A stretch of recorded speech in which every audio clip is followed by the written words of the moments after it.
Hello प्यारे students, स्वागत है आपके अपने YouTube channel physics by Gopal Dev में। आज हम जो क्लास 10th हैं उनका मैथमेटिक्स का फर्स्ट चैप्टर लेके आए हैं। तो जो भी क्लास 10th में अब आने वाले हैं उन विद्यार्थियों के लिए सुनहरा मौका है कि अपनी तैयारी को और ही स्ट्रॉन्ग किया जा सकता है। तो जुड़ जाइए अपने YouTube चैनल के साथ में और कीजिए अपनी तैयारी को और भी मजबूत। तो आज हम फर्स्ट चैप्टर को कर रहे हैं जो है रियल नंबर यानी वास्तविक संख्याएं। तो समझते हैं सबसे पहले बेसिक में कि संख्याएं क्या होती हैं और कितने प्रकार की होती हैं। तो करते हैं स्टार्ट।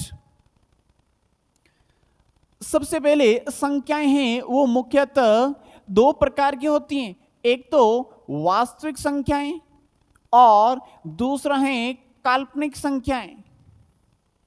तो वास्तविक संख्याओं के बारे में हम पूरा डिटेल में जानेंगे, लेकिन इनके साथ में थोड़ा बहुत काल्पनिक संख्याओं के बारे में भी जानकारी ले लेते हैं।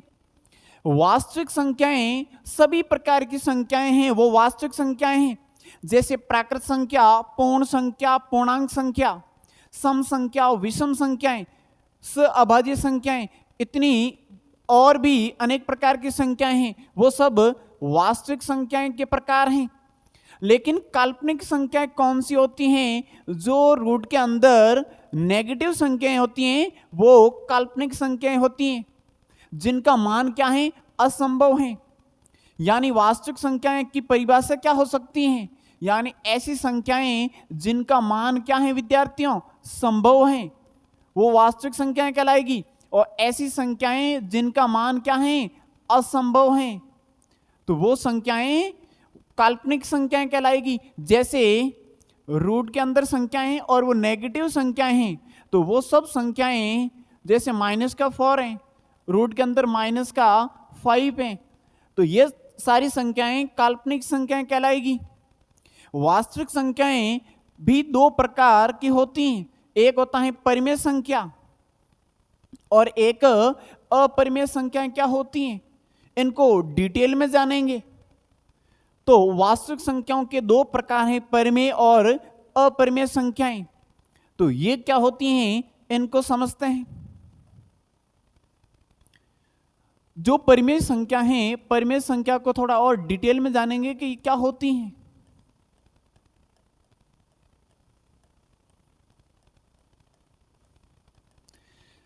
ऐसी संख्याएं जिनको P/Q के रूप में लिखा जा सकता है।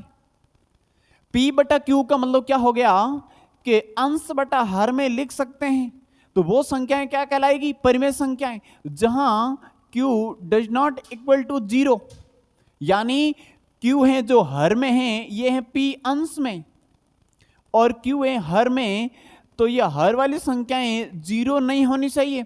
यदि ये 0 होगी तो फिर इनकी वैल्यू क्या बन जाएगी? इनफाइनाइट बन जाएगी, अनंत बन जाएगी, या फिर जिसको आप कह सकते हैं नॉट डिफाइन, परिभाषित नहीं किया जा सकता है। तो परिमेय संख्याएं वो संख्याएं जिनको P/Q के रूप में लिखा जा सकता है और Q कभी भी 0 नहीं होगा, ऐसी सभी संख्याएं परिमेय संख्याएं कहलाती हैं।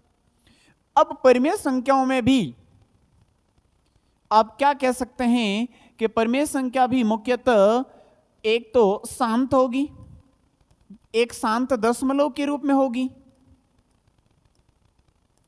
और एक अशांत दशमलव के रूप में होगी। अशांत दशमलव या फिर इसको अशांत आवर्ती भी कहते हैं। अब शांत दशमलव और अशांत दशमलव क्या होता है उनको भी थोड़ा डिटेल में समझते हैं। शांत दशमलव का मतलब क्या होगा विद्यार्थियों कि ऐसी संख्याएं जिनको जो डिवाइड करेंगे तो उनके बाद में वो पूर्णतः रुक जाएगी, या फिर आप एग्जाम्पल से समझते हैं, यानी 5/2 ये P/Q के रूप में भी है। लेकिन शांत दशमलव कैसे होगी कि जब 5 में 2 का भाग देंगे तो हमें प्राप्त होगा 2.5। 2.5 का मतलब क्या हो गया? ये पॉइंट के बाद में रुक रही हैं संख्याएं, तो वो क्या कहलाएगी? शांत दशमलव संख्याएं कहलाएगी। और अशांत आवर्ती का मतलब क्या हुआ विद्यार्थियों? अशांत आवर्ती का मतलब क्या है? कुछ ऐसी संख्याएं भी हैं जैसे 10/3, तो इसमें आप 10 में 3 का डिवाइड करोगे तो ये प्राप्त होगी 3.333, ऐसे आगे चलते रहेगा। तो इनको आप क्या लिख सकते हैं? 3.3 के ऊपर बार लगा सकते हैं। बार लगाने का मतलब क्या है कि ये बार बार 3 रिपीट हो रहा है, यानी आवर्ती हैं, यानी ये बार बार संख्याएं रिपीट हो रही हैं। तो ये दोनों संख्याएं क्या हैं जिनको p/q के रूप में भी लिखा जा सकता है? शांत दशमलव भी हैं और अशांत दशमलव या आवर्ती भी हैं। तो ये दोनों संख्याएं क्या होगी विद्यार्थियों? परिमेय संख्याएं होगी। लेकिन वे संख्याएं जो अशांत और अनावर्ती हैं वो अपरिमेय संख्याएं कहलाती हैं। उनको भी एग्जाम्पल से डिटेल में समझेंगे। तो ये तो बात हो गई परिमेय संख्याओं की। अब परिमेय संख्याओं में और भी बहुत सारे प्रकार हैं, यानी जितनी प्रकार की संख्याएं हैं वो परिमेय संख्या हैं। तो पहले और समझते हैं कि अपरिमेय संख्या क्या होती है विद्यार्थियों।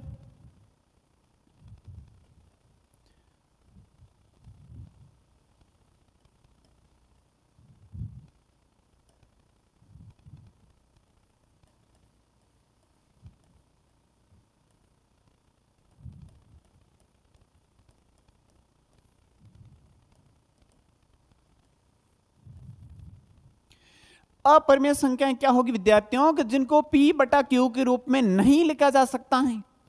यानी ऐसी कौन सी संख्याएं होगी जिनको p/q के रूप में नहीं लिखा जा सकता है?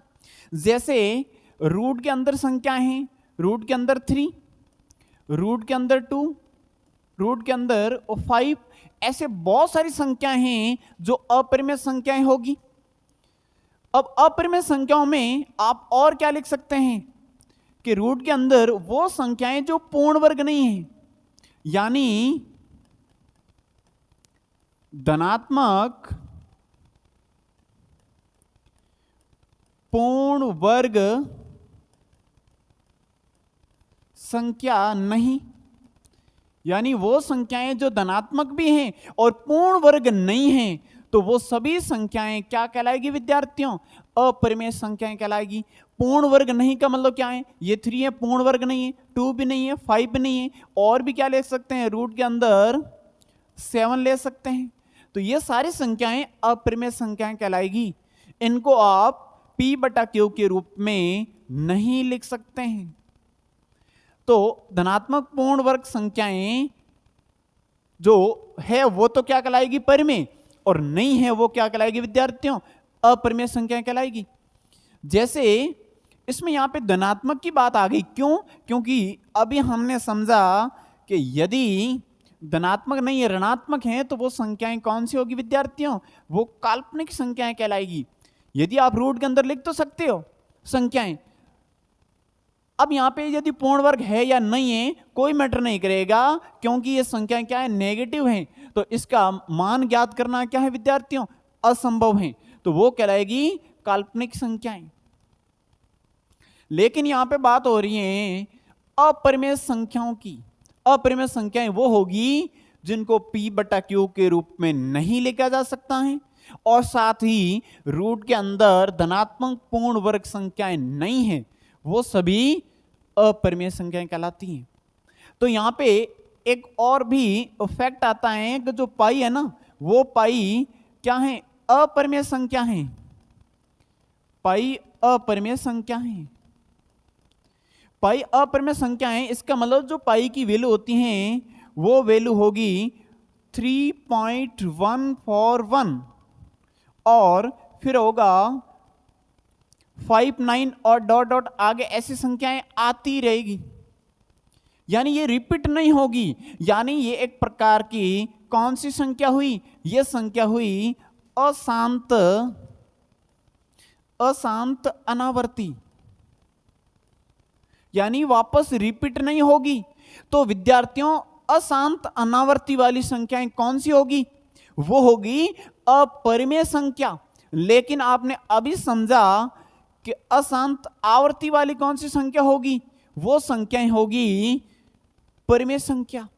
यहां से आप और भी एग्जांपल दे सकते हैं कि 20 में यदि 6 का डिवाइड करोगे तो भी कितना आएगा विद्यार्थियों, वो भी आएगा 3.33 आएगा।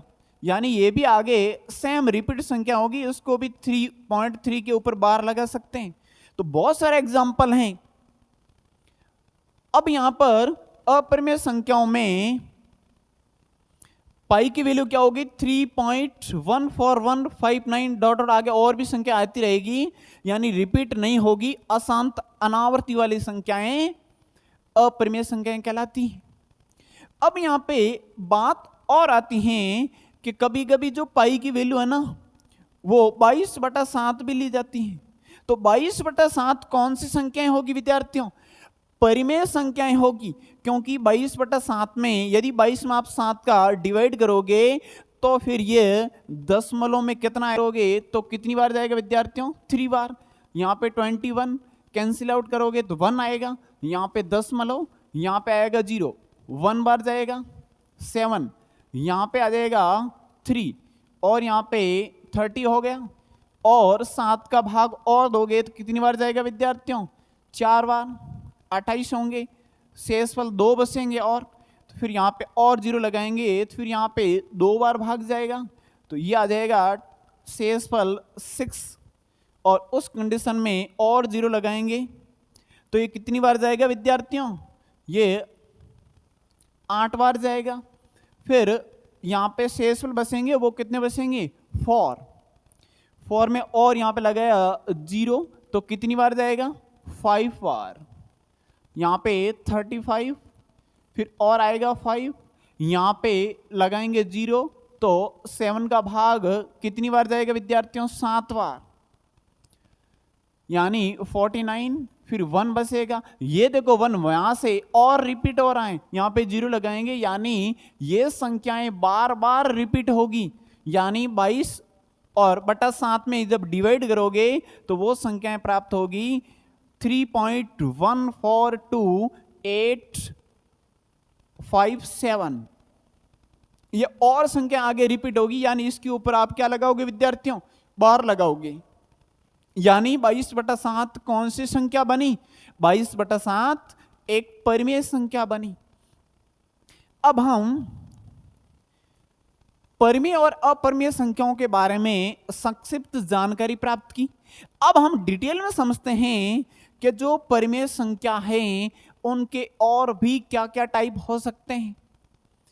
अब यहां पे उनके टाइप पढ़ेंगे और उनसे पहले यहां पे एक छोटा क्वेश्चन भी बन सकता है, और कि यदि आप दशमलव प्रसार के बारे में थोड़ा जानेंगे तो ये जैसे मान लो क्वेश्चन है 23/50 का दशमलव प्रसार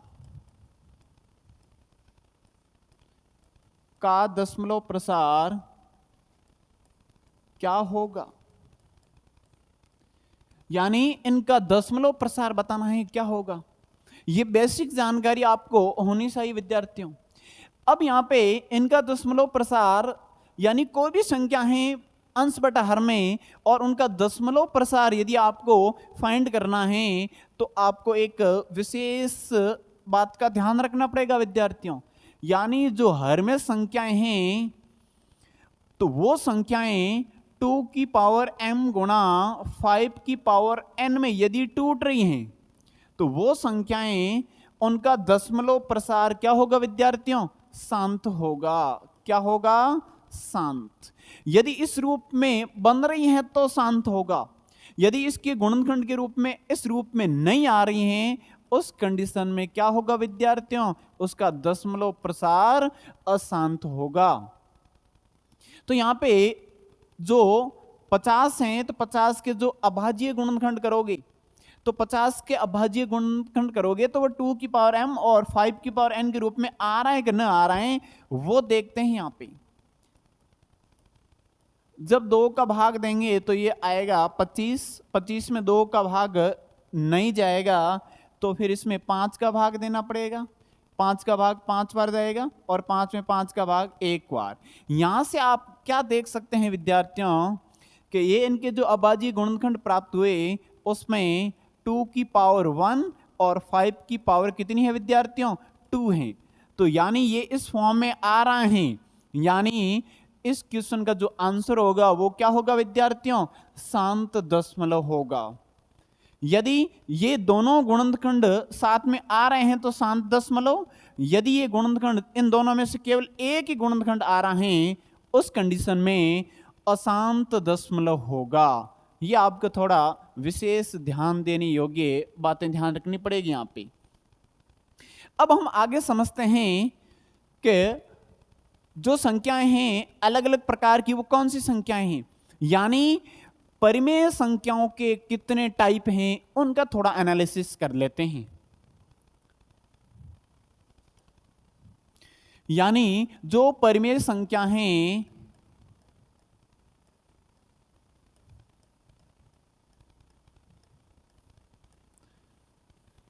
परिमेय संख्याओं में भी अलग अलग प्रकार के संख्याएं हैं। तो कौन कौन सी संख्याएं? सबसे पहले हम पढ़ते हैं प्राकृत संख्याएं। नेचुरल नंबर क्या होता है, यानी इस भाग में हम लिख लेते हैं कि कौन कौन सी संख्याओं का हम एनालिसिस करेंगे।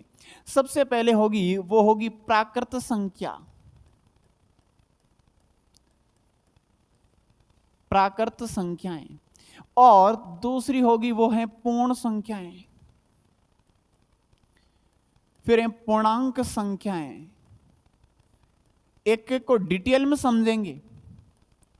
और पूर्णांक संख्याओं के बाद में सम संख्याएं, विषम संख्याएं,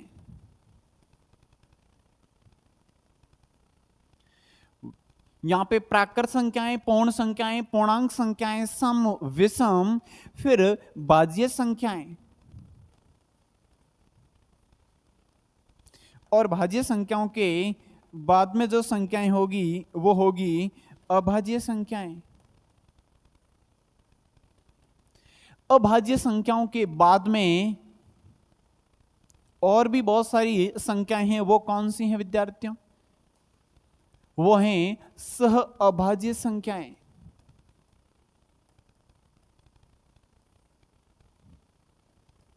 सह अभाज्य संख्याएं क्या होती हैं?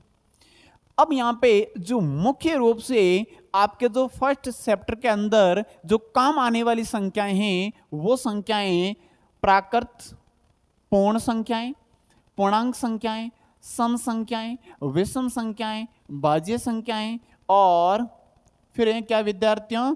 अभाज्य संख्याएं।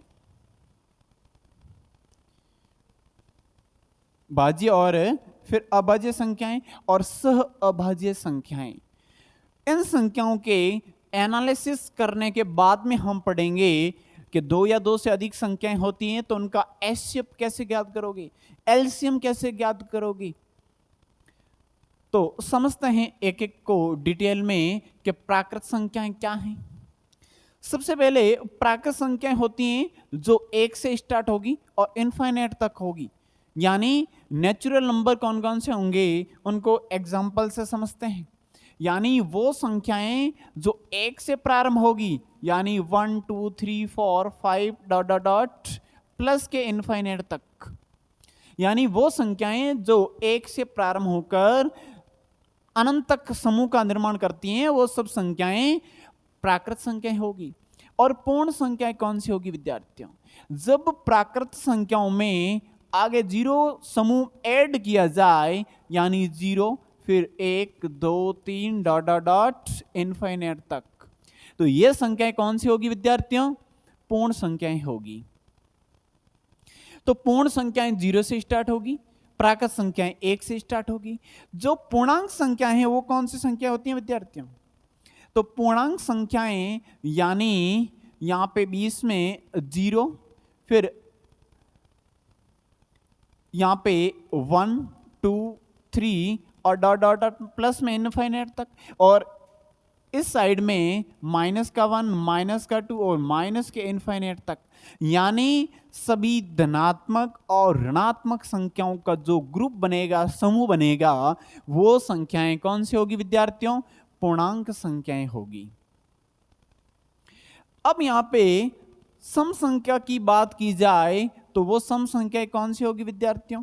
ऐसी संख्याएं जो 2 से पूर्णतया विभाजित हो जाए, यानी जिनको आप आधा कर सकते हैं, वो संख्याएं कौन सी होगी विद्यार्थियों? सम संख्याएं होगी। जैसे 2, 4, 6, 8 डॉट डॉट डॉट इनफाइनाइट तक होगी ये भी, यानी ऐसी संख्याएं जिनमें 2 का भाग पूर्ण रूप से जाता हो, सम संख्याएं कहलाएगी। विषम संख्या कौन सी होगी विद्यार्थियों? जैसे 1, 3, 5 और 7 डॉट डॉट डॉट, इसमें भी इनफाइनाइट तक, यानी ऐसी संख्याएं जो 2 से पूर्णतः विभाजित न हो, ऐसी संख्याएं क्या कहलाएगी? विषम संख्याएं कहलाएगी। ये संख्याओं का प्रकार हैं जो आप छोटी क्लासों में भी पढ़ के आ रहे हो। इतना बेसिक नॉलेज तो आपको होना ही चाहिए। अब यहाँ पे बात हो रही है भाज्य और अभाज्य संख्याओं की, कि भाज्य संख्याएं क्या होती हैं, अभाज्य संख्याएं क्या होती हैं। इनको थोड़ा सा अच्छे से समझते हैं क्या होता है।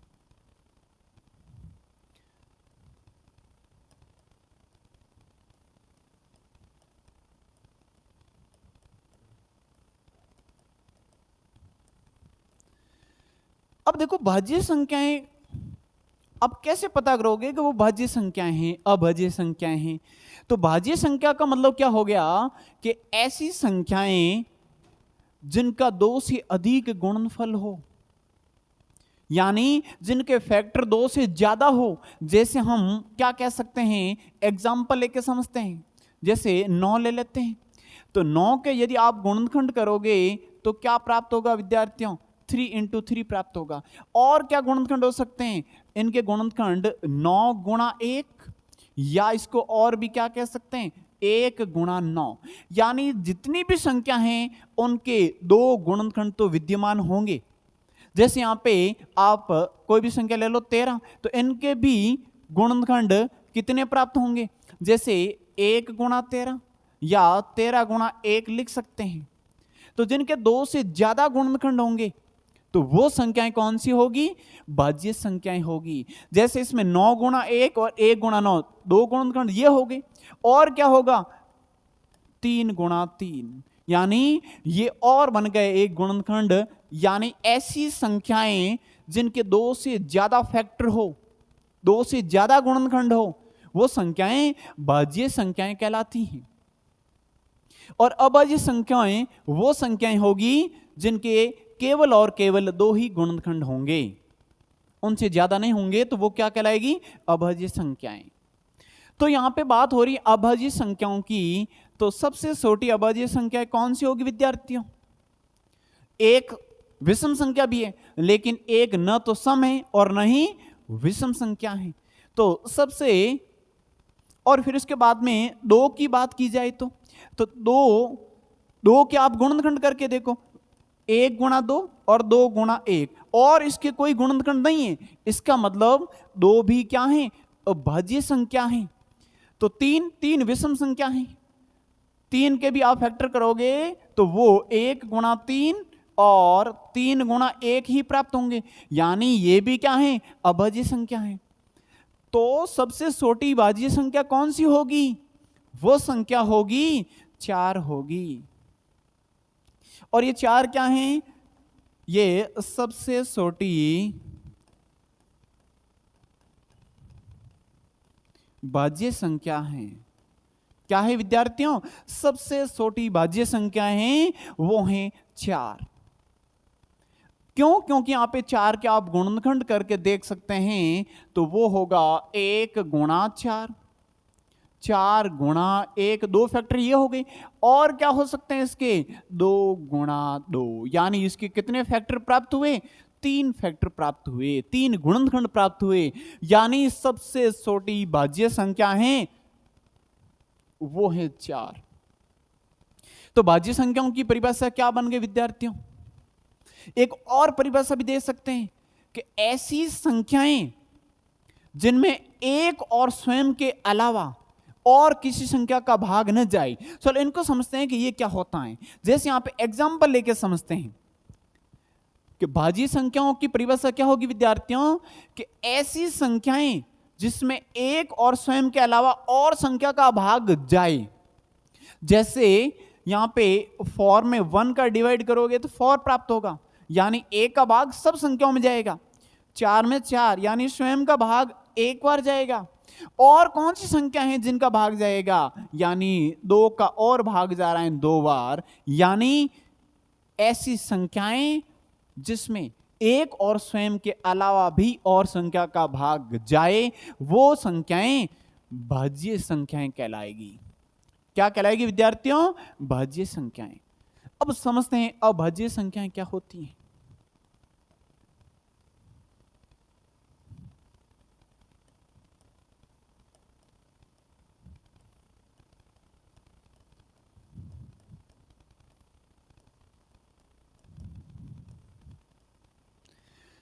अभाज्य संख्याओं का मतलब क्या हुआ विद्यार्थियों, कि ऐसी संख्याएं जिनका 2 से अधिक गुणनखंड नहीं हो, यानी 2 से ज्यादा फैक्टर नहीं हो। और क्या कह सकते हैं इनको, कि ऐसी संख्याएं जिसमें एक और स्वयं के अलावा और किसी भी संख्या का भाग न जाए। जैसे एग्जाम्पल से समझते हैं, मान लेते हैं यहां पे 17 है, तो 17 के यदि आप फैक्टर के आधार पर परिभाषा दें तो क्या देंगे, कि इसके गुणनखंड 1 गुणा 17, या फिर क्या हो सकता है, या हो सकता है 17 गुणा 1। चलो ये 2 फैक्टर हो गई, और कोई इसका फैक्टर नहीं है, इसका मतलब केवल और केवल कितने गुणनखंड हैं, केवल 2 गुणनखंड हैं, 2 से अधिक नहीं है।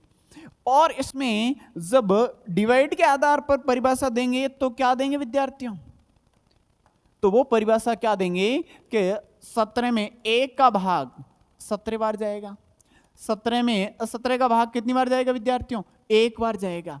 यानी 1 और स्वयं का भाग जा रहा है।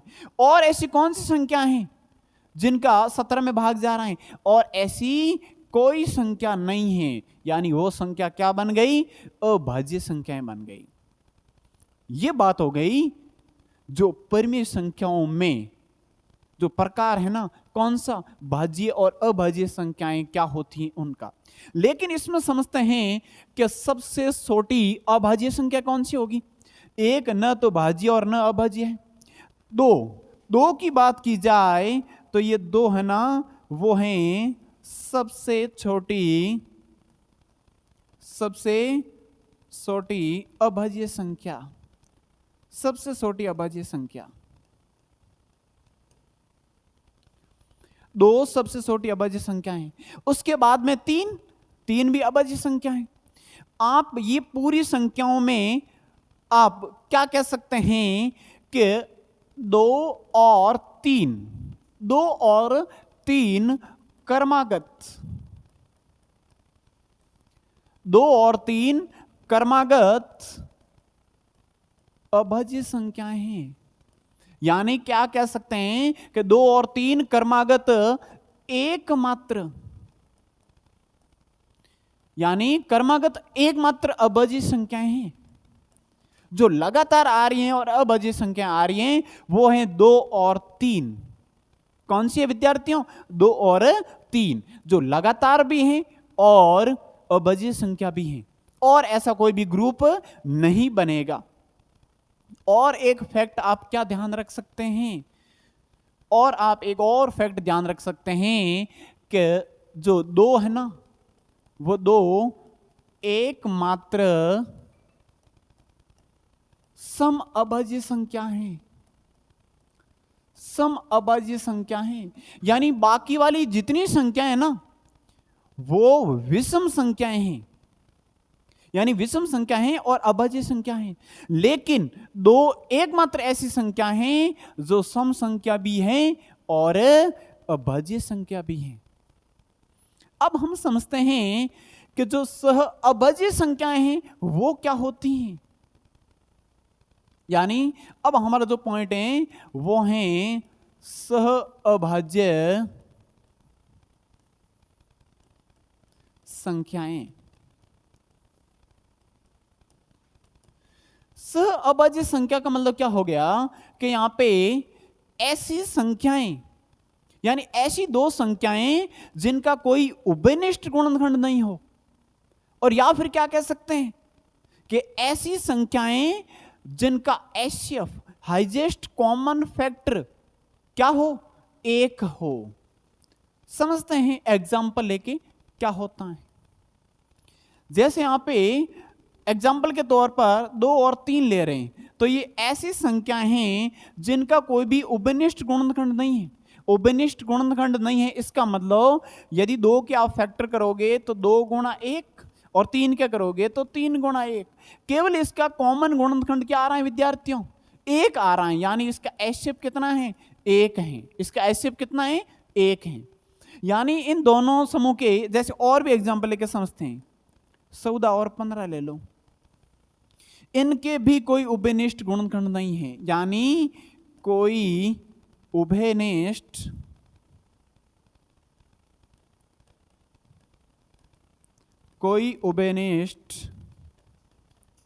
गुणनखंड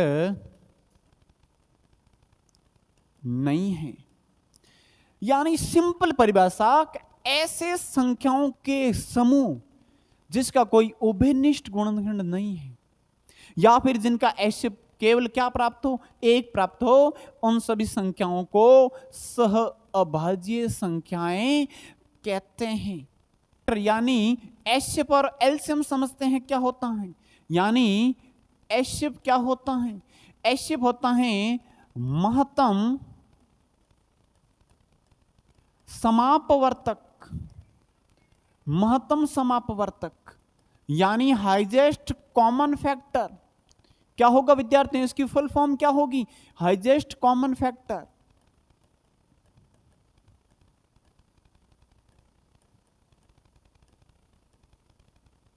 हाईएस्ट कॉमन फैक्टर, यानी हाईएस्ट कॉमन फैक्टर का मतलब क्या हुआ कि वह बड़ी से बड़ी संख्या जो दी गई संख्याओं को पूर्णतः विभाजित कर ले बिना शेषफल के। तो क्या होता है, इसकी परिभाषा पहले समझते हैं, फिर एग्जाम्पल लेके समझेंगे कि इसकी क्या परिभाषा होती है। केवल क्वेश्चन करना कि हाँ मुझे क्वेश्चन आ रहा है, कि इनका आंसर भी आ रहा है, कि एचसीएफ ज्ञात करना आ गए मुझे, लेकिन रियल रूप में क्या होता है उनको फील करते हैं कि क्या होता है विद्यार्थियों। यानी वह बड़ी से बड़ी संख्या, वह बड़ी से बड़ी संख्या जो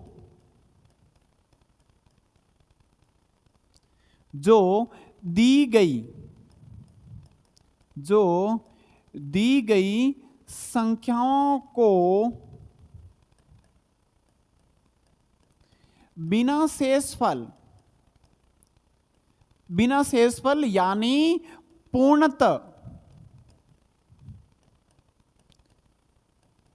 विभाजित कर दे, बिना शेषफल या पूर्णतः विभाजित कर दे, एचसीएफ कहलाता है। सर एग्जाम्पल लेके समझते हैं कि होता क्या है रियल रूप में।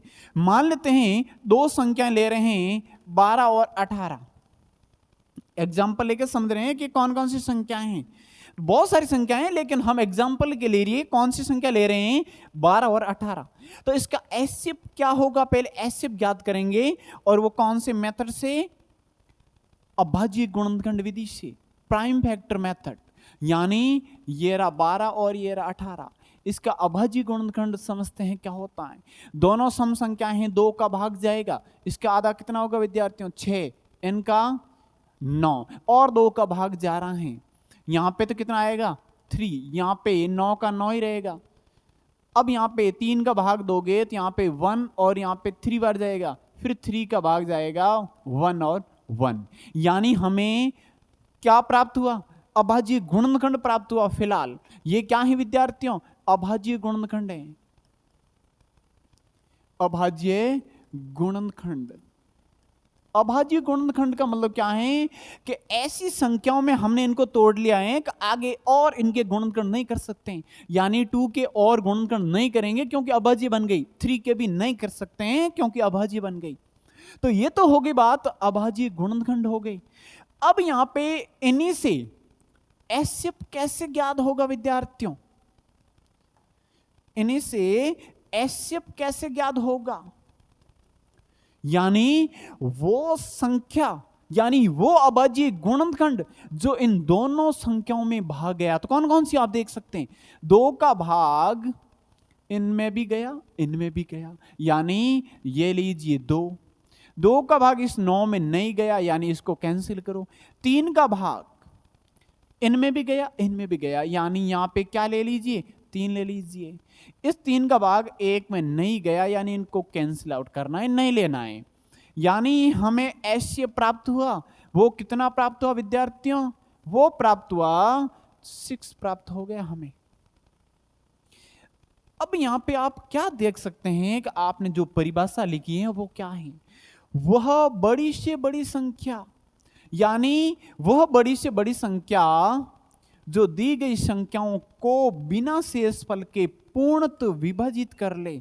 यानी ये 6 ऐसी संख्या हैं जो 12 और 18 दोनों को, जब 12 का डिवाइड, यहां पे 12 में 6 का डिवाइड करोगे तो 2 बार, और 18 में 6 का डिवाइड करोगे तो 3 बार, यानी इन दोनों संख्याओं को पूर्ण रूप से क्या कर रही हैं?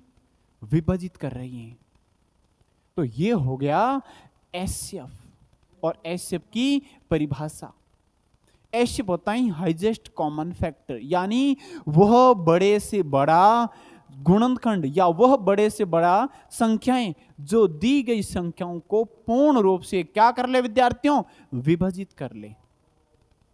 यह हो गई बात किसकी? ये हो गई एचसीएफ की। अब मैं आपको क्वेश्चन दे रहा हूं, उनका सॉल्यूशन का आंसर आप कमेंट बॉक्स में ठोक दीजिए। तो वो क्या होता है देखते हैं।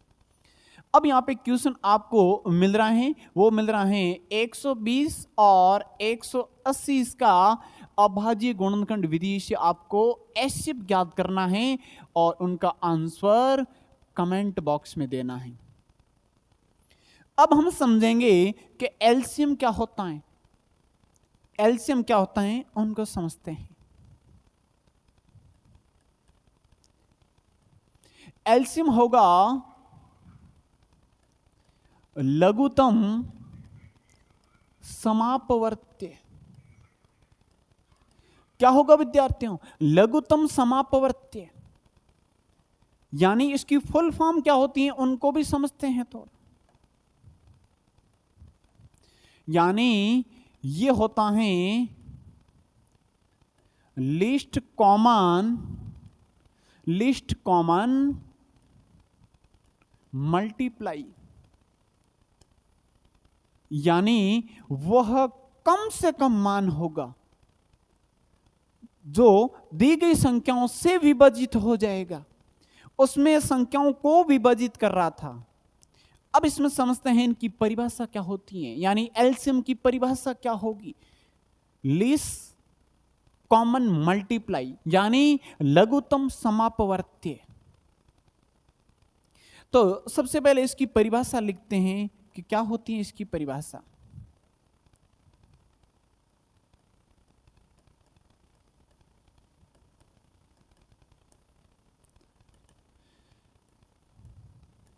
वह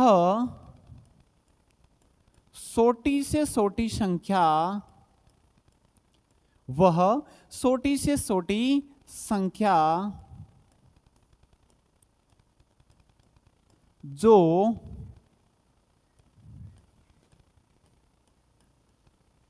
दी गई संख्याओं से पूर्णतः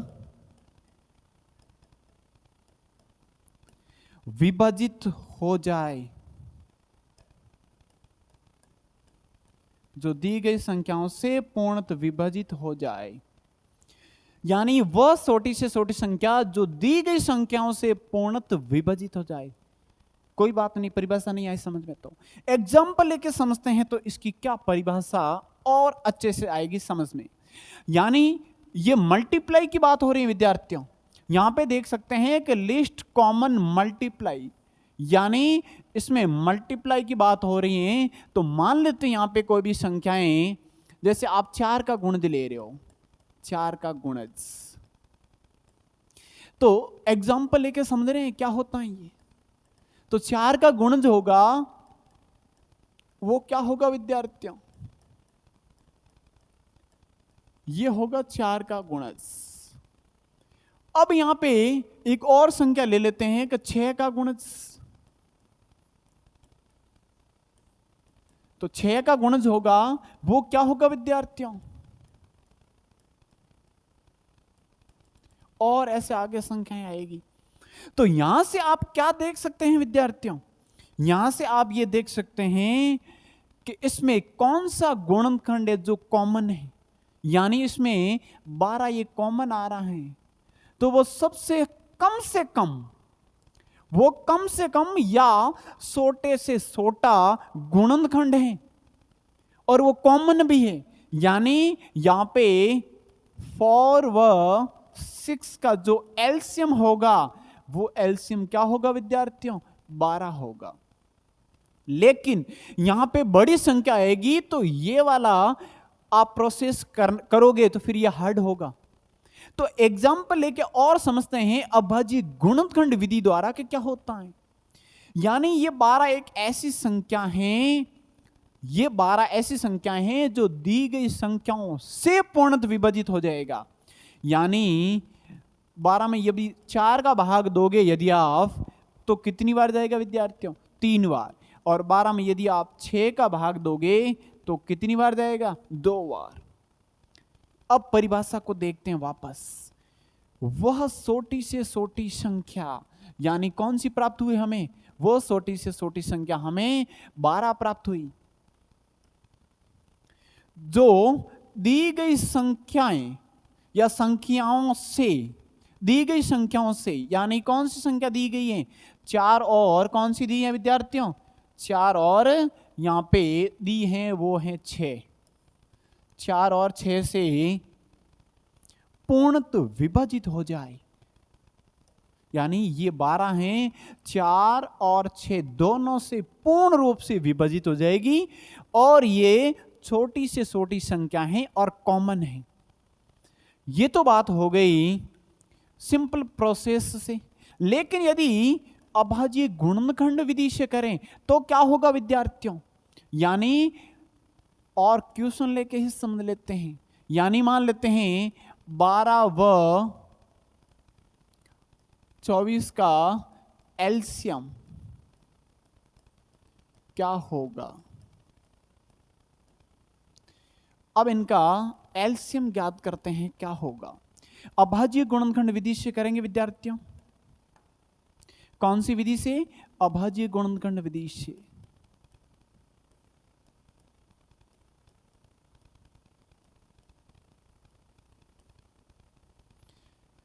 तो इसका प्राइम फैक्टर क्या होगा विद्यार्थियों, यहां पे 12 और 24 2 का भाग जा रहा है, तो यहां पे आधा कर लो, 6 होगा। यहां पे कितना होगा विद्यार्थियों, 12, और 2 का भाग जा रहा है, यहां पे 3 और यहां पे 6 होगा।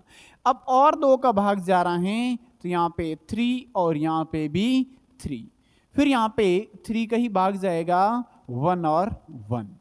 यानी क्या कह सकते हैं कि हमें जो ये प्राप्त हुआ वो ये अभाज्य गुणनखंड प्राप्त हुए। क्या प्राप्त हुए विद्यार्थियों, अभाज्य गुणनखंड या अभाज्य संख्याएं प्राप्त हुई। अब इन सब का आप गुणा करोगे यानी एलसीएम प्राप्त होगा। यानी 2 इंटू 2 इंटू 2 और इंटू में क्या है विद्यार्थियों, 3। जब इसका गुणनखंड करेंगे तो क्या प्राप्त होगा विद्यार्थियों, यहां पे 4 इंटू यहां पे कर लेते हैं 6, यानी टोटल ही हमें क्या प्राप्त हुआ विद्यार्थियों, 24। ये हमें एलसीएम प्राप्त हो गया, यानी 24 क्या प्राप्त हुआ विद्यार्थियों, यहां पे एलसीएम प्राप्त हो गया। अब यहां से आप और भी एग्जांपल लेके कर सकते हैं, और भी नेक्स्ट पार्ट में करेंगे, एलसीएम और एचसीएफ से संबंधित और भी क्वेश्चन करेंगे। लेकिन जाते जाते एक और फैक्ट भी आपको ध्यान देना है। अब इस वाले क्वेश्चन में आपने क्या देखा कि ये रहा 12 और ये रहा 24, यानी ये इसका गुणज है। ये इसका गुणज है, इसका मतलब क्या है, ये इनका 2 गुना है, शायद 3 गुना है, शायद 5 गुना है, शायद 10 गुना है। यदि ये इनका गुणज है, यदि पहली संख्या का दूसरी संख्या गुणज के रूप में है, तो आप डायरेक्ट इनका आंसर दे सकते हैं। डायरेक्ट कैसे आंसर समझते हैं, मान लेते हैं अभी हमने यहां पे एग्जांपल लेके किया है कि 12 और 24 की बात कर रहे हैं। तो यदि इसमें ये इसका गुणज है तो छोटी संख्या होगी ना, छोटी संख्या हमेशा होगी एचसीएफ। जैसे 12 क्या होगी विद्यार्थियों, एचसीएफ हो गया। और यहां से और क्या कह सकते हैं कि जो बड़ी संख्या है, जो बड़ी संख्या है, वो बड़ी संख्या क्या होगी विद्यार्थियों, वो होगी एलसीएम। ये एक प्रकार का फैक्ट होगा, डायरेक्ट आप ध्यान रखना। ये कब होगा, जब ये इसके गुणज के रूप में है। तो चलो यहां पे एक क्वेश्चन देते हैं, उनका आंसर कमेंट बॉक्स में दे दीजिए आप। तो क्या होगा विद्यार्थियों, क्वेश्चन है कि यहां पे 9 व 81 का एलसीएम क्या होगा, इनका आंसर आप कमेंट बॉक्स में दे दीजिए। तो नेक्स्ट पार्ट में और समझेंगे कि एचसीएफ और एलसीएम के और भी क्वेश्चन करेंगे, इन दोनों में साथ में रिलेशन क्या होता है उनको भी अच्छे से समझेंगे। तो जुड़ जाइए अभी से, और मैथ को यदि करना है स्ट्रांग, मजबूत, और 10th क्लास के जो बोर्ड एग्जाम है उसमें यदि 100 to 100 लाना है तो अभी से जुड़ना पड़ेगा, और पेन कॉपी उठा के अभी से बढ़िया नोट्स बनाते हुए अपनी तैयारी को और मजबूत करना है। तो उम्मीद करता हूं कि आप जल्द ही हमारे साथ जुड़ेंगे और अपना नाम रोशन करेंगे। तो नेक्स्ट पार्ट में और समझेंगे, तब तक के लिए बने रहिए अपने YouTube channel physics by Gopal Dev में।